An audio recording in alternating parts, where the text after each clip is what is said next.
à toutes et bienvenue à ce nouveau webinaire sur les secteurs et les métiers webinaire initié par la région Bourgogne-Franche-Comté en direction des acteurs du SPRO et de l'ensemble des professionnels de l'orientation, de l'emploi et de la formation professionnelle. Nous vous proposons aujourd'hui une rencontre autour des métiers de l'ESS, mais avec un focus un peu particulier. On va faire les métiers de l'ESS comme opportunité de seconde partie de carrière, enfin seconde, deuxième, troisième, voilà, comme une opportunité de continuer sa carrière.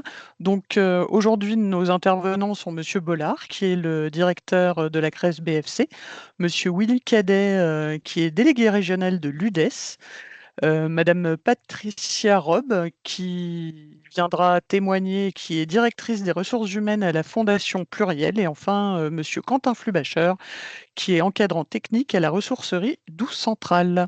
Donc pour commencer ce webinaire, je vais passer la parole à Monsieur Bollard. Euh, oui, bonjour à toutes et tous. Alors effectivement, la CRES BFC, Chambre régionale de l'économie sociale et solidaire, donc c'est pour une introduction sur le périmètre de notre sujet du jour, économie sociale et solidaire. Pour le rappeler, effectivement, alors c'est la loi sur l'ESS de 2014 qui a bien cadré les choses, même si l'ESS existe depuis très longtemps, plusieurs siècles en tout cas. L'ESS, c'est un mode d'entreprendre et de développement économique adapté à tous les domaines de l'activité humaine et donc du coup, définition générique, mais qui place bien l'ESS aussi comme un périmètre où on parle d'entreprise dans tous les secteurs d'activité. Donc l'ESS génère des richesses économiques, répond aux besoins sociaux, environnementaux, et puis surtout les éléments de définition générique, c'est que l'ESS respecte en tant qu'entreprise. On est sur des entreprises qui respectent des principes fondamentaux. Donc, un but poursuivi autre que le seul partage des bénéfices, c'est-à-dire qu'on est positionné autour d'un objet social. Une lucrativité limitée, on pourrait aussi bien dire, mais pour beaucoup, non-lucrativité. Donc, ce qui ne veut pas dire qu'il n'y a pas d'activité économique. Il peut y en avoir effectivement beaucoup. Mais à la base, on pouvait dire ça un peu précédemment.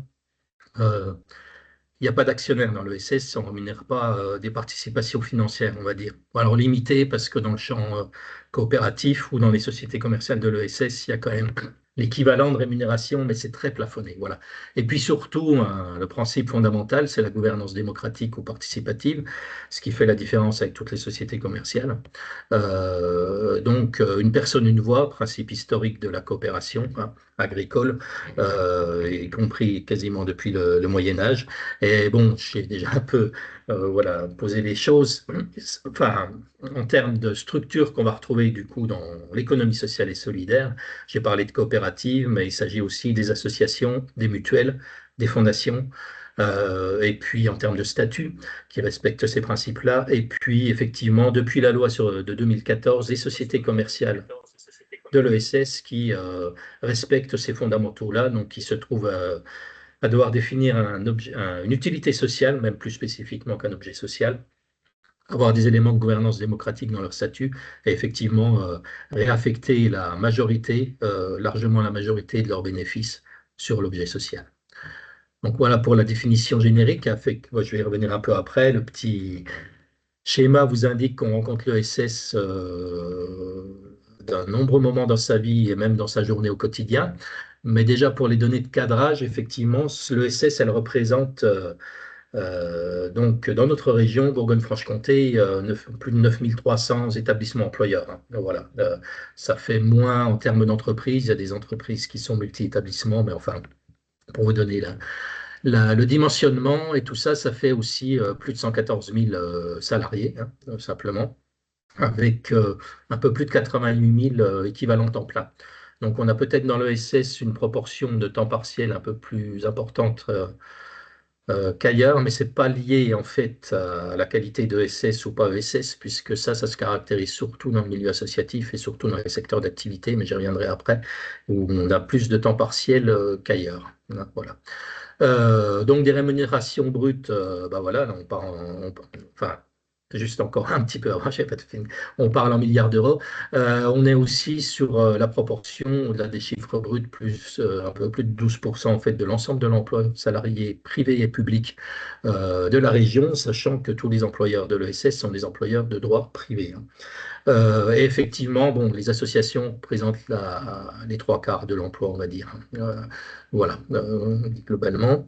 Et puis les autres structures un peu moins importante quantitativement en termes d'emploi, mais parfois, bah, je vais venir peut-être un peu après, du coup, un slide qui suit, importante quand même dans la structuration de leur secteur d'activité. Alors effectivement, quand on parle globalement de l'ESS, il faut tout de suite aller voir derrière que l'ESS est présente dans de multiples secteurs d'activité et avec une place relative qui peut être assez variable. Très classiquement, le SS est surtout présente dans le champ tertiaire, les activités de service. Donc, on va trouver évidemment, parce que là, le schéma, c'est ce que ça dit, hein, en bleu, c'est la proportion de l'ESS puisque le reste dans le schéma, quand on est en orange, on est sur les activités du même secteur d'activité, mais hors ESS. Donc, l'ESS, évidemment, pour beaucoup, dans le tertiaire, mais surtout le médico-social, l'action sociale et l'aide à domicile, l'aide par le travail, donc c'est l'insertion, mais c'est pas seulement, euh, c'est aussi des établissements adaptés, et puis je crois qu'il y a aussi des activités liées à l'emploi, mais qui sont pour beaucoup, notamment par exemple les groupements d'employeurs. Alors après, il y a aussi une place importante dans le sport, les loisirs, la culture. Ce qui est parfois moins perçu, ce sont les activités financières et d'assurance, où on est avec le SS un peu plus de la moitié dans notre région. Mais en fait, tout ça, c'est le poids des activités des mutuelles et des coopératives financières, qui sont des banques coopératives. Historiquement, où certaines sont nées dans notre région, d'ailleurs, depuis le 19e siècle, c'est un mouvement qui est important. Et c'est aussi une part de l'ESS qui pèse, ben, en tout cas dans ce secteur d'activité-là, et qui propose beaucoup d'emplois. Et puis après, d'autres secteurs d'activité globalisés, peut-être un peu moins de SS, mais hébergement et restauration. On va par exemple parler du tourisme associatif. Donc effectivement, sur le global, c'est moins important. Par contre, c'est la plupart du temps en milieu rural, et puis ça fait partie des PME dans des secteurs de moyenne montagne en particulier, ou qui génèrent une activité. Pour l'agriculture, on est surtout sur le champ des coopératives, pas beaucoup d'emplois directs, mais extrêmement structurants pour le secteur d'activité, puisque la quasi-totalité des agriculteurs sont adhérents à une ou plusieurs coopératives. Donc c'est un élément essentiel quand même de certaines filières, hein. Il ne faut pas compter qu'en emploi, de même que pour beaucoup, le reste, ça concerne le champ associatif. Euh, L'investissement de bénévoles ou le militantisme est aussi évidemment un facteur extrêmement important. Voilà, donc sans être plus long, donc bien avoir en tête qu'on est présent dans tous les secteurs d'activité. Bon, on va pouvoir illustrer ça. Ça situe aussi qu'il y a beaucoup de métiers différents qui concernent le SS, et y compris ben, des métiers, enfin voilà, tous les corps de métier finalement. Euh, Quelques éléments également, alors sur la conjoncture, donc l'évolution de l'emploi, enfin la conjoncture même sur une vision de long terme, base ça en 2010, mais comment évolue l'emploi de l'ESS et comment évolue l'emploi ESS privé en France et en région. Bah, les deux courbes en plus foncé, c'est celles qui sont un peu plus en bas. Ça traduit quand même que la dynamique de l'emploi depuis une quinzaine d'années dans notre région, elle n'est pas très positive. Mais en tout cas, dans notre région, l'ESS fait un peu mieux. Euh, Puisqu'à évoluer un peu positivement en nombre total par rapport à l'économie privée. Le secteur lucratif, ça introduit quand même qu'il y a un potentiel qui est bien là, et puis une dynamique. Et puis effectivement, on est plutôt, mais ça c'est pas l'objet du jour, mais de commenter les évolutions socio-économiques, mais quand même un peu de décrochage vis-à-vis des dynamiques nationales, où le SS était en croissance aussi, mais plutôt un peu en dessous d'économie en général. Donc, ça traduit bien l'importance de l'ESS et sa présence dans nos différents territoires, quoi. Voilà, sans être plus long, mais ça traduit aussi le besoin de recrutement et de qualification dans nos différents secteurs d'activité. Tout simplement pour dire aussi que l'évolution de l'emploi n'est pas homogène, ça suit les secteurs d'activité. Il y a des secteurs d'activité de l'ESS où il y a de la récession, et d'autres du développement. Voilà. Mais voilà. Donc, ça. Une récession de l'emploi qui est principalement due, enfin pour beaucoup en tout cas, des problèmes de recrutement qui sont structurels dans certains secteurs d'activité. Hein. Donc, on a aussi une attente à promouvoir nos métiers parce que voilà, les besoins sont importants. Voilà, Et pour merci. toute question, merci à vous, Monsieur Bollard. Et on en discutait tout à l'heure avant le webinaire sur Ouais, le manque d'attractivité de certains métiers, peut-être parce qu'ils étaient un peu situés dans des zones rurales, par exemple. ouais. En tous les cas, s'il y a des questions à la fin du document, il y a aussi le numéro et le mail de la CRES, donc ne pas hésiter à contacter Monsieur Bollard si vous avez des questions. Monsieur Cadet, pourriez-vous, s'il vous plaît, nous présenter rapidement l'UDES? Bonjour à tous, vous m'entendez bien? Oui, très bien. Donc, je suis délégué régional de l'UDES, cet acronyme signifie Union des employeurs de l'économie sociale et solidaire. En fait, c'est le syndicat patronal qui représente l'ensemble des entreprises de l'économie sociale et solidaire au niveau national. Donc, c'est assimilable à d'autres syndicats patronaux que vous connaissez, le MEDEF, la CPME, la FNSEA. Ce sont aussi des syndicats patronaux. Ben, nous, au sein de l'ESS, nous avons l'UDES, l'Union des employeurs de l'économie sociale et solidaire. Et donc, dans le paysage patronal, on ne va pas faire long là-dessus, mais il y a deux types d'organisations, des organisations qui sont interprofessionnelles et des organisations multiprofessionnelles. Donc, l'UDES est, au même titre que la FNSEA, une organisation multiprofessionnelle, c'est-à-dire qu'elle est consultée souvent, mais elle ne siège pas dans la plupart des organismes de pilotage nationaux qui mettent en place les accords nationaux interprofessionnels, qui gèrent l'agenda social ou qui gèrent des organisations paritaires de protection sociale, par exemple, comme vous pouvez connaître, hein, c'est-à-dire la Caisse nationale de santé autonomie, par exemple, ou bien la Caisse assurance maladie. Ça, ce sont les interpros, c'est-à-dire le MEDEF, la CPME et l'UDP qui y siègent. Au niveau national, l'UDES, ça fédère 23 syndicats et groupements d'employeurs des secteurs associatifs, mutualistes, fondations et coopératifs, ce que François a déjà abordé tout à l'heure. 32 000 entreprises adhérentes. François nous disait tout à l'heure qu'il y avait environ 9 000 et quelques établissements, entreprises en Bourgogne-Franche-Comté. Ben, au niveau national, à l'UDES sont fédérées 32 000 entreprises qui interviennent dans le champ de l'économie sociale et solidaire. Ça représente plus d'1 million de salariés et ça recouvre 16 branches professionnelles d'activité.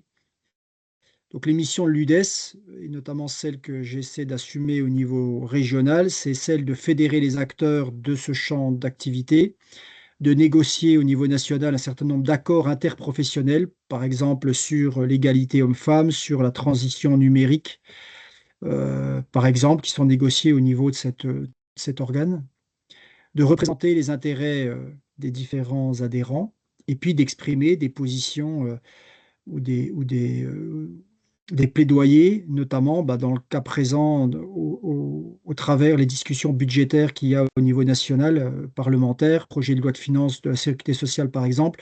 L'UDES exprime un certain nombre de propositions et de volontés qui doivent être prises après par les ministères ou les députés. Ça, ce sont les membres. Alors, ce sont des sigles, je suis désolé, mais que parfois vous avez croisé, parfois que vous ne croisez pas, hein. Si je parle de l'ADMR, par exemple, je pense que tout le monde voit à peu près de quoi il s'agit. Nexem peut-être moins, et l'ISFA non plus.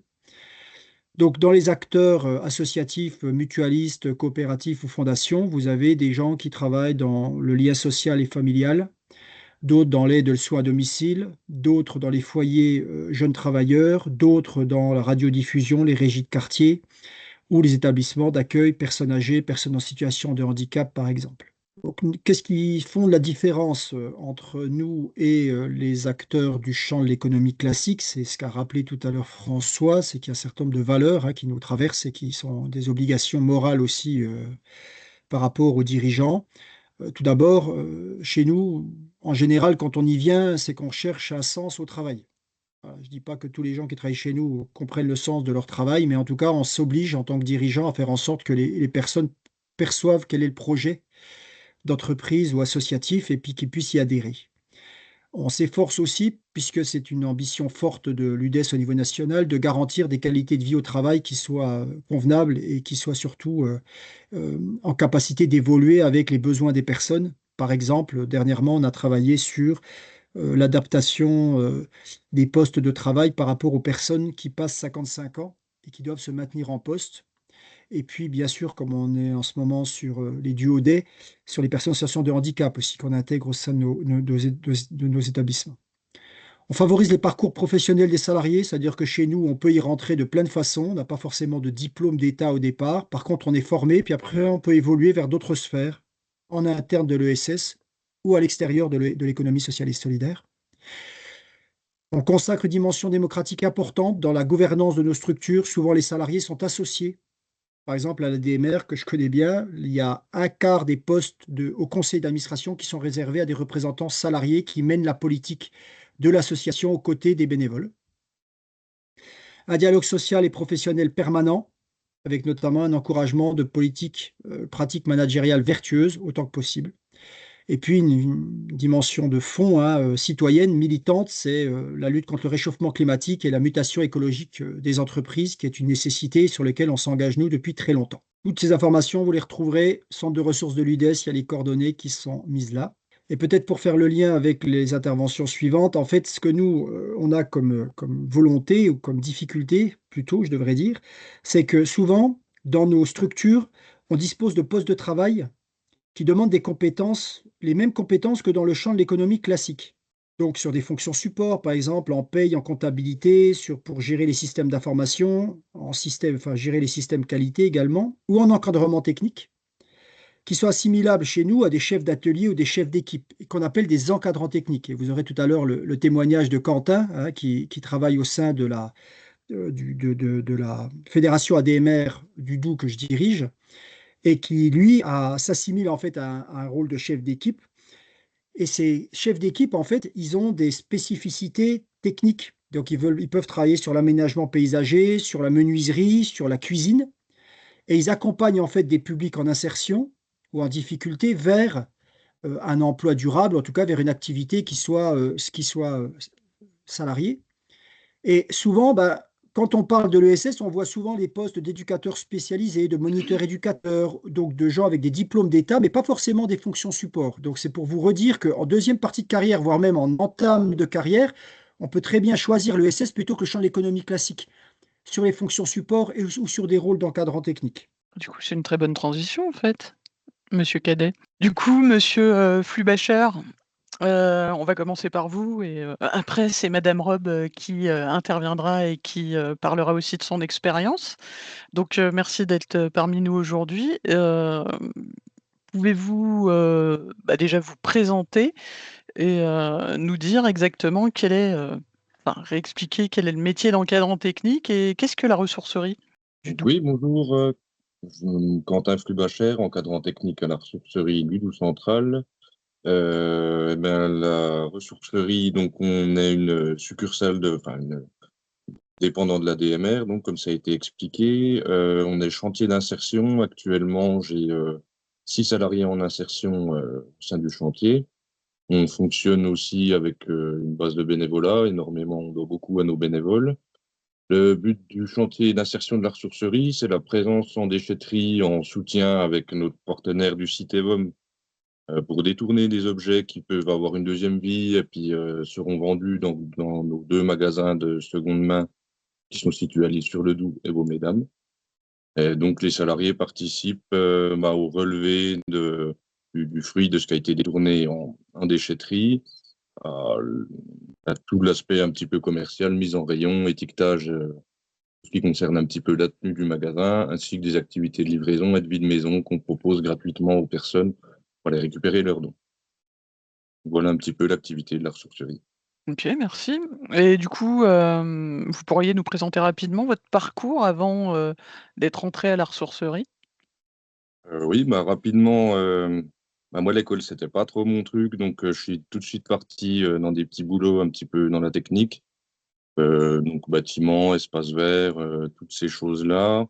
J'ai fait pas mal d'intérim, du transport également en poids lourd, et puis j'ai vite compris que le marché, c'était pas mon truc, que je préférais plutôt le tertiaire et le service à la personne. Donc j'ai fait aussi de la collectivité. Dans mes dernières expériences, j'ai été artisan, où c'est que je travaillais, beaucoup, avec, Solia pour les rénovations thermiques des bâtiments où il voyait des gens foyers fiscaux modestes. Et puis donc, j'ai été, pour terminer, chef d'équipe en collectivité sur la ville de Beaumédin. OK, mais du coup, le secteur de l'ESS ou alors peut-être juste ce métier à la ressourcerie, vous l'avez découvert comment? Et qu'est-ce enfin, j'ai bien compris que vous étiez déjà dans une dynamique, d'avoir envie d'accompagner et d'aider les gens préalablement mais comment vous avez découvert le secteur de l'ESS? Bah, disons que la ressourcerie, en tant qu'acteur local, on connaît en tant que client, hein, c'est quand même un incontournable, du coin. Et parmi mes expériences professionnelles, au début de carrière, je suis passé justement par, les chantiers d'insertion en tant que bénéficiaire brièvement, mais ça m'a permis de prendre confiance en moi, puis j'ai toujours gardé un petit peu ça en tête, sur le côté. J'avais pensé, me reconvertir en tant qu'éduc, mais les études, reprendre les études, ça me faisait un petit peu peur quand même. Et puis c'est en voyant passer une annonce, sur Pôle emploi, je me suis décidé, pourquoi pas essayer de postuler et puis voilà, c'est qu'on j'en suis aujourd'hui. OK, merci. Ça vous a apporté quelque chose, professionnellement, personnellement, de travailler à la ressourcerie? Ben, professionnellement, oui, parce que c'est vrai que c'est un poste quand même avec, pas mal d'autonomie, il y a plusieurs, aspects à gérer, autant l'aspect commercial que l'aspect humain et l'aspect social aussi, avec les bénéficiaires du parcours d'insertion. Et comme dit précédemment, on travaille beaucoup avec le bénévolat. Alors, c'est vrai que la mixité de tous ces milieux qui se seraient pas forcément fréquentés en temps normal, c'est plutôt enrichissant, oui. Par rapport à ce que vous faisiez, vraiment avant quand, conduite de camion ou autre, vous me disiez, en début de avant que le webinaire commence, l'artisanat. Qu'est-ce que vous voyez enfin, si vous venez de le dire, les différences majeures, c'est que vous avez de la mixité dans les rencontres avec les bénévoles et cetera. Mais est-ce que vous percevez quelque chose de plus? Comme disait monsieur Cadet, c'est quand même un secteur, quand on y va, c'est pas par hasard, ça c'est un secteur qui a du sens. Qu'est-ce que vous percevez par rapport à ce que vous faisiez peut-être dans le domaine, lucratif et non lucratif?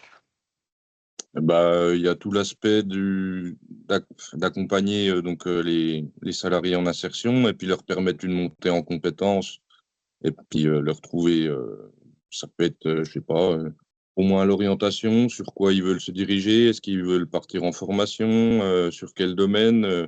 Trouver les points, où ils sont plus à l'aise. Est-ce que ça va être, manuel? Est-ce que ça va être, plutôt dans le commerce? Vraiment cette fonction d'accompagnement qui fait vraiment la différence par rapport au circuit classique, ouais. Et si quelqu'un vous disait, je sais pas, l'ESS, j'hésite, je sens que c'est quelque chose qui me plairait et qui donnerait du sens à ma vie, quel conseil, vous lui donneriez, si cette personne envisageait, ça comme, ben, soit début de carrière, seconde, opportunité de seconde partie de carrière, vous diriez quoi? Un ami Bah vient vous voir.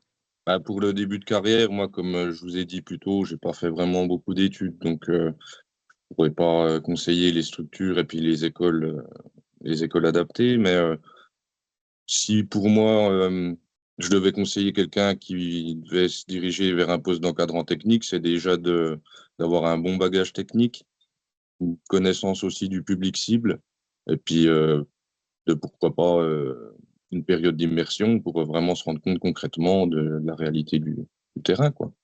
OK. Bah, merci beaucoup. Il y a pas de quoi. Du coup, je suis désolée, on va déborder un petit peu. Je vais passer à ma deuxième témoin du jour, madame Rob, que je remercie également d'être là aujourd'hui. Heu, ben, même question, est-ce que vous pourriez nous raconter, s'il vous plaît, votre parcours professionnel? Alors, bonjour à tous. Alors, ça me tue voilà, j'ai pas le même métier que Quentin.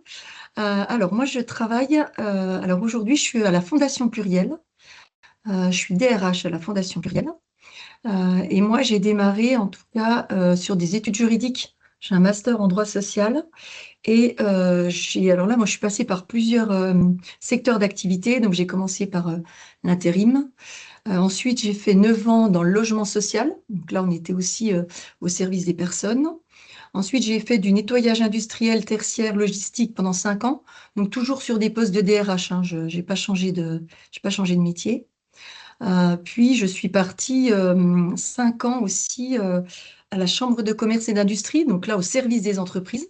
Donc là, c'est une autre casquette, mais je vous expliquerai après. Et puis, j'ai rejoint, en tout cas, la Fondation Pluriel, donc l'ESS, depuis maintenant 3 ans. Donc, à la Fondation Pluriel. Donc, la Fondation Pluriel, c'est une fondation qui, en fait, c'est l'ex-ADAPI du Doubs, pour ceux qui sont sur le Doubs, autour de au webinaire.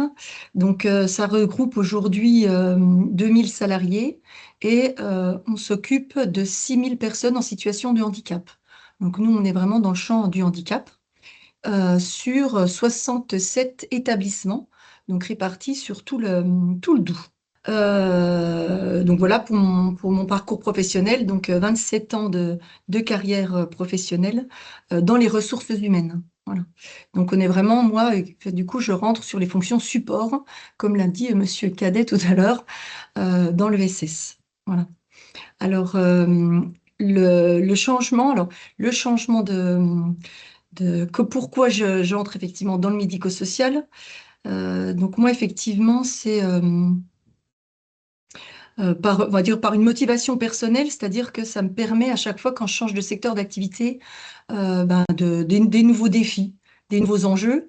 Donc comme vous l'avez compris avant, donc je suis dans des secteurs complètement différents.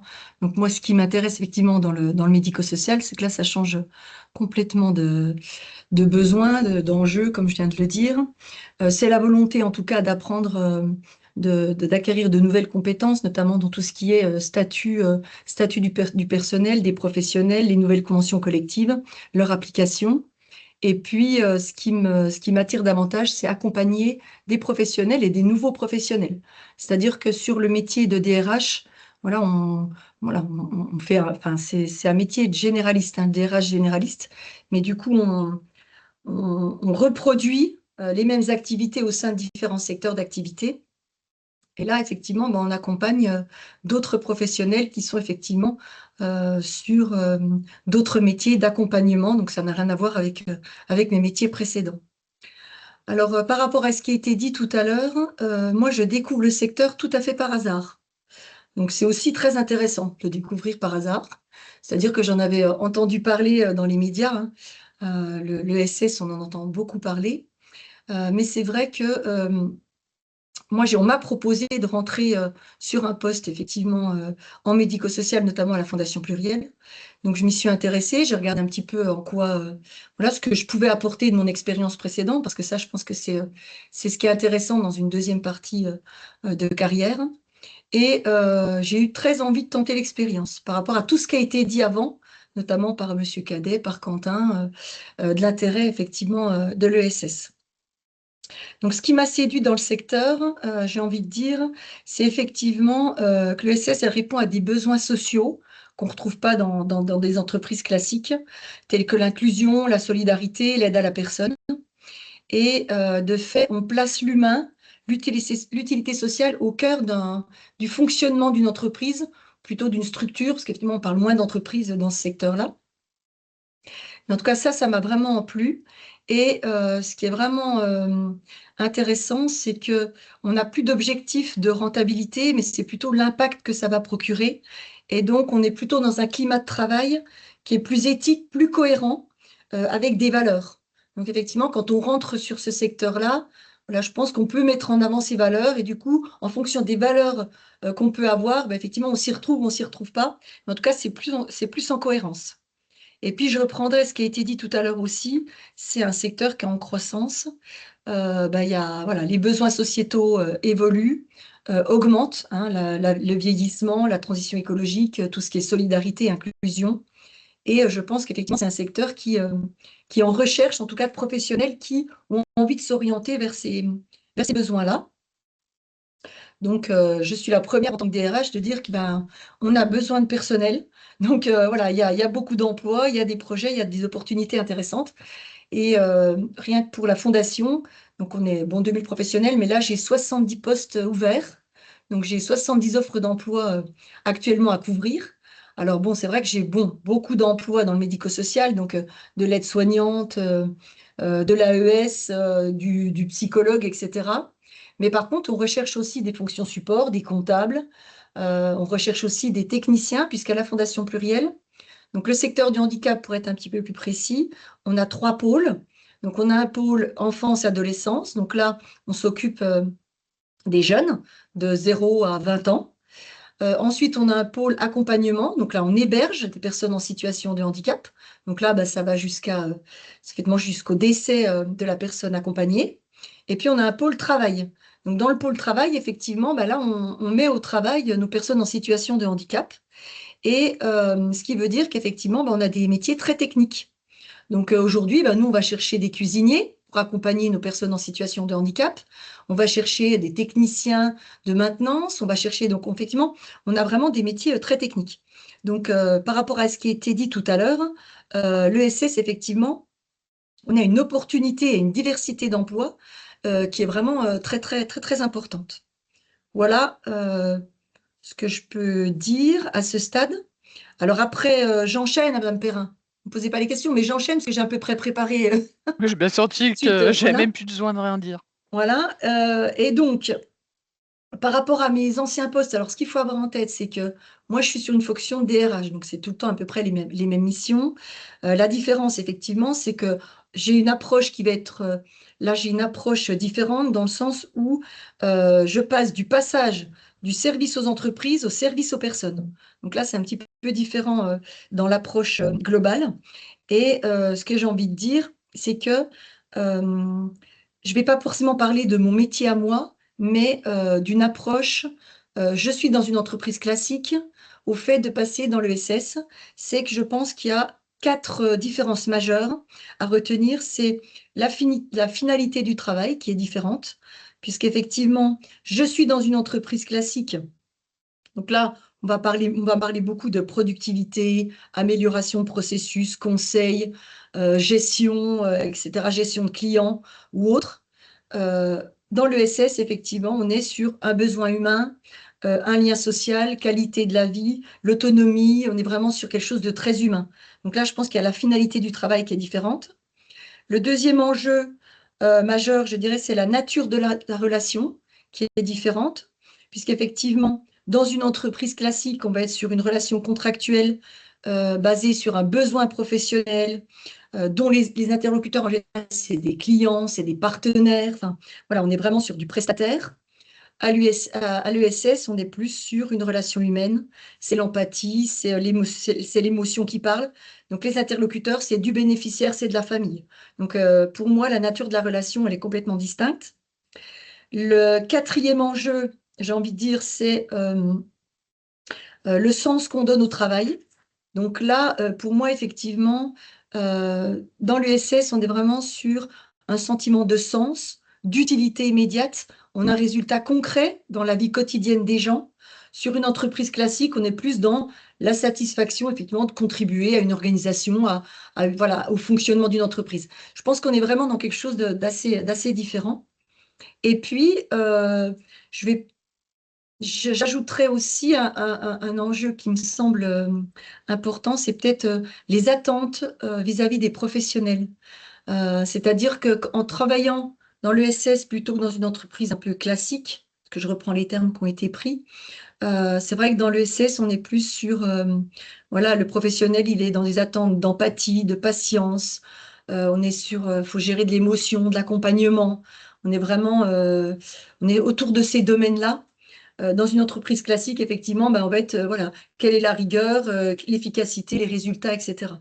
Donc pour moi, je pense qu'on est sur voilà, ces différences majeures-là entre entreprise classique et l'ESS, en sachant que voilà, ce n'est pas forcément dans mon poste à moi par rapport à ce qu'a pu dire Quentin, puisque mon poste à moi, effectivement, ça reste les ressources humaines, donc on est vraiment très orienté satisfaction du professionnel. Voilà. Donc qu'il soit dans n'importe quel secteur, on est là au service du professionnel et voilà, que son parcours professionnel se passe au mieux. Voilà. Mais voilà, pour les 4 enjeux, en tout cas, pour ma part, que je voulais vous donner. ensuite, j'avais une autre question, c'était le changement. Qu'est-ce que ça a pu m'apporter de passer d'une entreprise classique, enfin de plusieurs entreprises classiques, à l'ESS? J'ai envie de dire peut-être une sensibilité plus fine aux problématiques sociales et notamment à la connaissance des publics en difficulté. C'est vrai que quand on rentre dans l'ESS, on est beaucoup plus proche de cette sensibilité-là. Voilà, le public en difficulté. Donc, on se pose d'autres questions. Et ça réaffirme en tout cas mes valeurs qui sont en cohérence avec ma personnalité et mon activité, puisque qui dit ressources humaines dit quand même humaine. Donc, effectivement, à partir du moment où on rentre dans cette valeur-là, bah, effectivement, de travailler pour améliorer le quotidien d'une personne. Ou, voilà. Je pense qu'effectivement, ça répond complètement à mon métier, en tout cas, ressources humaines. Et puis, dernière question, c'était les conseils. Alors là, je vais faire un peu de RH, faire un peu de ressources humaines. Là. Je vais rentrer un petit peu dans mon domaine d'activité. Donc, pour moi, effectivement, quelqu'un qui souhaiterait rentrer en ESS, bon, déjà, je pense qu'il faut qu'elle soit claire avec son projet et ses motivations, c'est-à-dire qu'est-ce qu'elle attend, qu'est-ce qu'elle recherche, quelle mission elle a envie d'avoir, c'est quoi son approche. Après, c'est qu'elle se dise, ben voilà, moi, j'ai déjà eu telle expérience professionnelle, telle compétence, quelles seraient mes compétences qui pourraient être transférables pour accompagner dans les différentes activités de l'ESS. Ça, c'est important. Il faut savoir valoriser son expérience. Et ça, je pense que c'est très important parce qu'en fait, dans l'ESS, quand on recrute, alors certes, on a besoin de diplômes parce qu'il y a des conventions collectives qui sont assez strictes, où ils demandent un minimum de diplômes à certains postes. Mais par contre, on recrute quand même sur le vécu, la maturité des personnes, la capacité à comprendre les personnes, une posture, des valeurs. Donc ça, c'est très, très important. On a besoin dans ce secteur d'activité, en fait, d'avoir des personnes qui apportent une certaine stabilité, qui ont un recul. Donc, on doit pouvoir, à un moment donné, valoriser son expérience précédente si effectivement c'est un poste en deuxième partie de carrière. Hein. Si on démarre, c'est un petit peu moins facile, mais c'est bien aussi de démarrer en ESS, j'ai pas de souci avec ça. Je pense que ce qui est intéressant, autre conseil que j'ai envie de donner, c'est que dans l'ESS, mais je crois que ça a été dit par Monsieur Cadet, ça, c'est qu'en fait, il y a une force de polyvalence. Donc, on est capable dans ce secteur-là de faire plein de choses. Voilà. Donc, en fait, on peut toucher à tout. On apprend en faisant. Enfin, c'est assez intéressant de ce point de vue-là. Donc, les personnes qui aiment un petit peu être polyvalents, aiment faire plusieurs choses, etc. Je pense que c'est un secteur qui est très, très intéressant. Et puis, le dernier point que je vous donnerai, en tout cas, c'est que je vais faire un petit peu de recrutement si je peux. Si des personnes sont motivées, sont engagées, voilà, ont une posture très humaine, ont des valeurs, n'hésitez pas, en tout cas, n'hésitez pas à postuler parce qu'effectivement, je pense que l'ESS aujourd'hui a besoin de vous. Voilà, en conclusion, ce que je Ok, peux bah, dire. merci beaucoup. Voilà. Je suis désolée, on a un peu dépassé. J'ai essayé de Merci faire pour. vite, hein. Non, c'est pas. Merci pour vos témoignages à tous les deux, en tous les cas. Merci Monsieur Bollard, merci Monsieur Cadet. Notre prochain webinaire aura lieu le 9 décembre prochain. On va changer un peu. On va aller sur la fonction publique avec un focus sur la fonction publique territoriale. Donc, belle fin de journée et n'oubliez pas, le mois de novembre, c'est le mois de l'ESS. Merci à Bonne tous, bonne journée à journée. tous, bon Au appétit, revoir. au revoir. Au revoir. Merci, au revoir. Au revoir.